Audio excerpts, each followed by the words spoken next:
जब से भारत आजाद हुआ है पहली बार वंदे मातरम का उत्सव सदन में बन रहा है, क्योंकि जब शताब्दी वर्ष हुआ था, आज सुबह भी माननीय प्रधानमंत्री जी ने बताया कि उस समय आपातकाल की स्थिति थी, भारतवर्ष, भारत माता जंजीरों में जकड़ी हुई थी और इमरजेंसी चल रहा था। और उसके बाद 2006 में यूपीए 1 ने एक बार प्रयास किया था, मगर वह गलत डेट में प्रयास किया था वंदे मातरम को उत्सव के रूप में मनाने का।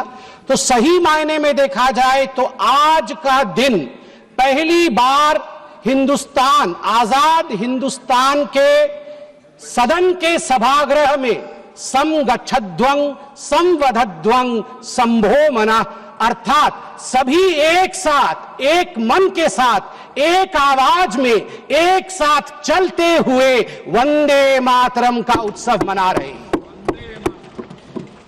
वंदे मातरम महोदया जी एक गीत नहीं है, यह एक मंत्र है। कई बार दो शब्द होते हैं जो पर्यायवाची लगते हैं मगर पर्यायवाची नहीं होते हैं, उनका अर्थ अलग होता है। जैसे कि देश और राष्ट्र, देश और राष्ट्र में भिन्नता है, पार्थक्यता है। जो देश है वही राष्ट्र नहीं है।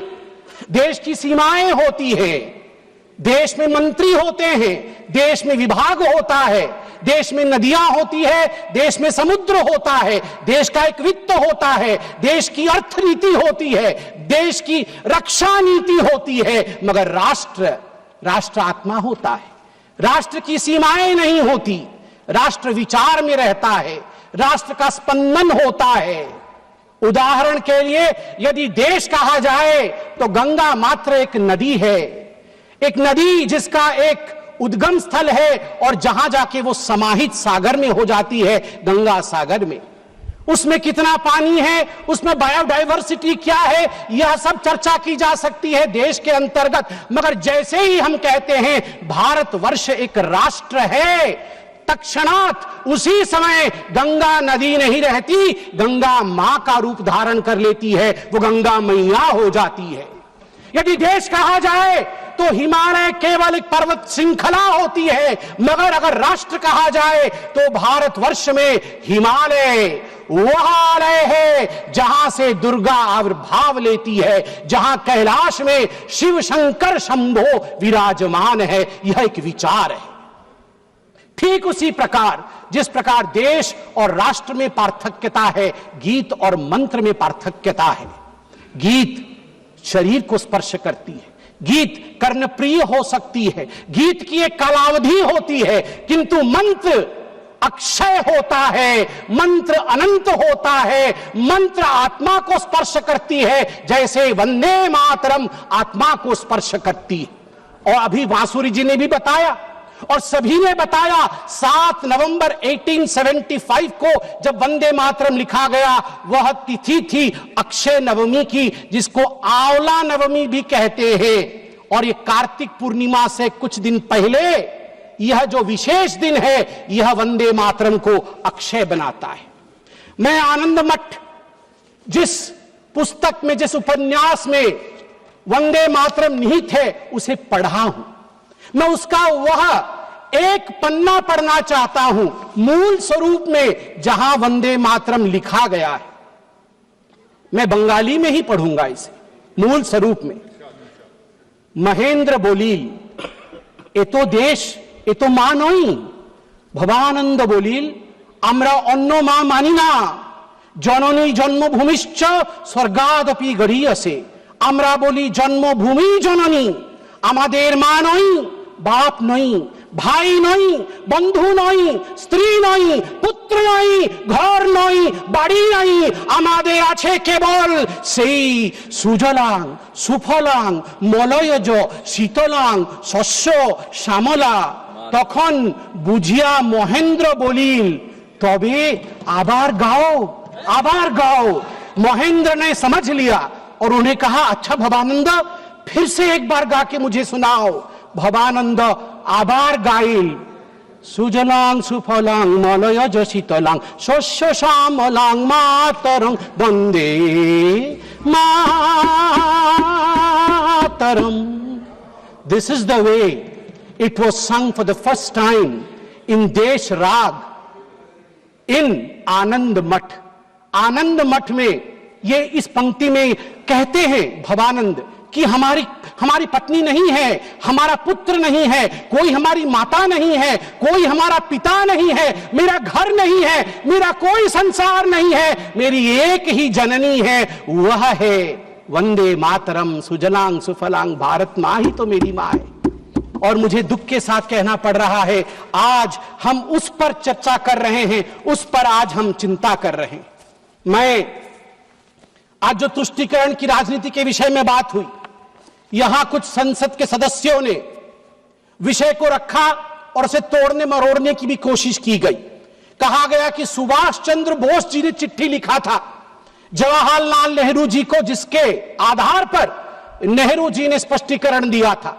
मैं कहना चाहूंगा कि सुभाष चंद्र बोस जी ने चिट्ठी नेहरू जी को इसलिए लिखा था क्योंकि CWC कांग्रेस वर्किंग कमेटी की जो मीटिंग कलकत्ता में अक्टूबर 1937 में होने वाली थी 26 तारीख को, उससे पहले 9 अक्टूबर को उसका एजेंडा आया था। एजेंडे में लिखा हुआ था कि CWC इस बार तय करेगी कि वंदे मातरम का क्या करना है, रखना है या विसर्जित कर देना है। सुभाष चंद्र बोस तड़प उठे थे, तड़पते हुए उन्होंने क्या लिखा था मैं पढ़ना चाहूंगा। मैं ये किताब पढ़ रहा हूं, Vande Mataram the biography of a song, सभ्यसाची भट्टाचार्य, और इस किताब में लिखा है, while writing to you, Subhash Chandra Bose लिख रहे हैं, while writing to you I also plan to write to Jawaharlal ji, ये टैगोर जी को लिख रहे हैं। Discussions are ongoing in the Congress circles on the subject of Vande Mataram.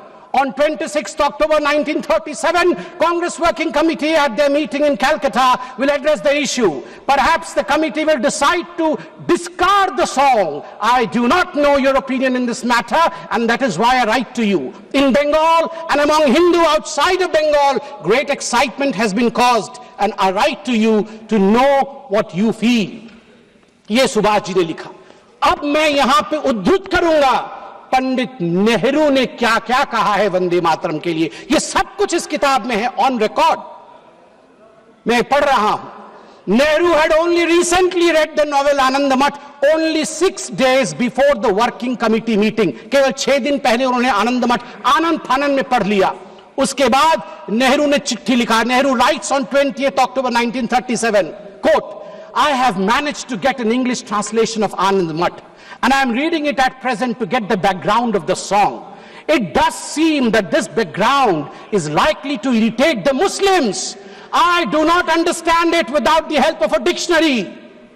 आप चिंता करिए, नेहरू देश के प्रथम प्रधानमंत्री आनंद मठ जैसे महान किताब को, बंकिम ऋषि बंकिम के उस महान ग्रंथ को आनंद फानन में 6 दिन पहले पढ़ रहे थे CWC, ताकि वंदे मातरम को विसर्जित करना है या रखना है इसका निर्णय वो ले सके। आप सोच के देखिए ये किस प्रकार की धृष्टता थी भारतवर्ष के साथ। और नेहरू जी कहते हैं मैं तो डिक्शनरी के बगैर वंदे मातरम समझ भी नहीं सकता हूं। LOP का भी वही हाल है, LOP का भी वही हाल है, तभी आज वो नदारत है। बिना डिक्शनरी के ये वंदे मातरम क्या है समझ भी नहीं सकते हैं। धन्यवाद है माननीय प्रधानमंत्री जी का आज मौका दिया है। कुछ लोग घर में डिक्शनरी पढ़ पढ़ के आके भाषण तो किया है उन्होंने, वरना अभी तक वंदे मातरम का अर्थ भी नहीं समझ में आता। आगे नेहरू जी क्या कहते हैं मैं आपको पढ़ के सुनाऊंगा। नेहरू जी के सब कुछ कहने के बाद कांग्रेस वर्किंग कमेटी की मीटिंग होती है। रिजोल्यूशन मेरे हाथ में है इस किताब में। कांग्रेस वर्किंग कमेटी की जो रिजोल्यूशन है वंदे मातरम को लेके, उसमें बहुत कुछ है, मैं कुछ पोर्शन पढ़ रहा हूं। The other stanzas of the song are little known and hardly ever sung. They contain certain allusions and a religious ideology which may not be in keeping with the ideology of other religious groups in India. The committee recognizes the validity of the objections raised by the Muslim friends to certain parts of the song. While the committee have taken the note of such objections, insofar as it has intrinsic value, the committee wishes to point out that the modern evolution of the use of song as part of national life is of infinitely greater importance. That, मैं आगे पढ़ता हूं इसमें से, taking all things into consideration, therefore, the committee recommended that whether the Vande Mataram is sung at national gatherings, only the first two stanzas should be sung with perfect freedom to organizers to sing any other song of an unobjectionable character. मतलब उनके मन में था कि Vande Mataram objectionable है और organisers के ऊपर छोड़ दिया गया कि आप कोई और गाना भी गा सकते हैं जो कि अनऑब्जेक्शनेबल नहीं है। बार बार आप देखिए नेहरू जी का क्या कहना है। नेहरू जी चिट्ठी लिखते हैं सरदार जाफरी को। Nehru told Sardar Jafri that the song contains too many difficult words which people do not understand and the ideas it contains, मैं रिपीट कर रहा हूं, इसे ध्यान से सुना जाए। नेहरू कह रहे हैं, and the ideas it contains are also out of keeping with the modern notions of nationalism and progress. Vande Mataram में नेहरू कहते हैं जो आइडियाज निहित हैं वो मॉडर्न इंडिया के आइडिया नहीं है, वो मॉडर्न नेशनलिज्म के आइडिया नहीं है। इसलिए मैं चिंता में हूं कि मुझे वंदे मातरम को रखना है या नहीं रखना है। आप सोच कर देखिए, देश के पहले प्रधानमंत्री जिसके विषय में अभी माननीय प्रियंका जी ने भी बहुत कुछ बताया कि once and for all Nehru ji के ऊपर चर्चा हो जाए। अगर once and for all Nehru ji के ऊपर चर्चा हो गई तो फिर मैं यही कहूंगा कई लोगों के लिगेसी को दबा करके नेहरू की लिगेसी बनाने की चेष्टा की गई है। सरदार पटेल की लिगेसी को दबाया गया है, यहां तक दबाया गया कि जब सरदार पटेल की अंतिम संस्कार का समय आया तब नेहरू जी ने मना कर दिया था अपने कैबिनेट के कोलीग को कि कोई भी सरदार पटेल के अंत्येष्टि में ना जाए। इससे खराब और क्या हो सकता है, इससे खराब और क्या हो सकता है। केवल सरदार पटेल नहीं, बंगाल सुने आज और ओडिशा भी सुने, क्योंकि सुभाष चंद्र बोस ओडिशा के भी बेटे हैं और बंगाल के भी बेटे हैं। सुभाष चंद्र बोस के लेगेसी को कांग्रेस पार्टी और नेहरू ने दबाया है। और आज प्रियंका जी ने कहा कि अहंकार हो गया है इन नेताओं में, अहंकार हो गया है जो इतने बड़े बड़े लोगों के लिए ऐसे शब्दों का प्रयोग करते हैं। मैं कहना चाहूंगा आदरणीय प्रियंका जी से, प्रियंका जी, अहंकार किसके पास था, किस सरकार में था? एनसीईआरटी के 2012 के हिस्ट्री की किताब में देखिए, वो जो कार्टून है, जिस कार्टून में एक केंचुए के ऊपर बाबा साहेब अंबेडकर बैठे हुए हैं, केंचुए में लिखा हुआ है कॉन्स्टिट्यूशन ऑफ इंडिया और पीछे हंटर लेके बाबा साहेब को कोड़े मार रहे हैं पंडित जवाहरलाल नेहरू। ये एनसीईआरटी के किताब में नेहरू को बड़ा और बाबा साहेब अंबेडकर को छोटा दिखाने के लिए कांग्रेस पार्टी ने किया था। और की हिम्मत है कि कहते हैं कि हम अहंकारी है। बाबा साहेब अंबेडकर को जो कोड़े मारने के कार्टून को एनसीईआरटी की किताब में छाप सकता है, मैं उनसे पूछता हूं कि आप अहंकारी हैं या हम अहंकारी हैं। तीसरा विषय यहां पर मैं रखना चाहूंगा कि आज in a cartoon also you cannot insult Baba Saheb Ambedkar. I'm sorry that you feel that we can insult Baba Saheb Ambedkar. In a cartoon also you cannot. आज मैं कोट करना चाहूंगा श्री अरविंदो को, श्री अरविंदो जी को कोट करना चाहूंगा। महर्षि अरविंद कहते हैं, जब उनसे उनके शिष्य ने पूछा कि कांग्रेस पार्टी ने कई पैराग्राफ हटा दिए, केवल 2 स्टैंजा ही रखा है, दुर्गा नाम था उसमें, सरस्वती जी का वर्णन था इसलिए हटा दिया गया, तो अरविंदो जी 1939 में झन्ना जाते हैं और अपने शिष्य को कहते हैं, मैं कोट कर रहा हूं, अंग्रेजी में ही कहा था, अंग्रेजी में बोलता हूं। Sir Aurobindo commented, but it is not a religious song, it is a national song and the Durga spoken of is India as the mother. Why should not the Muslims accept it?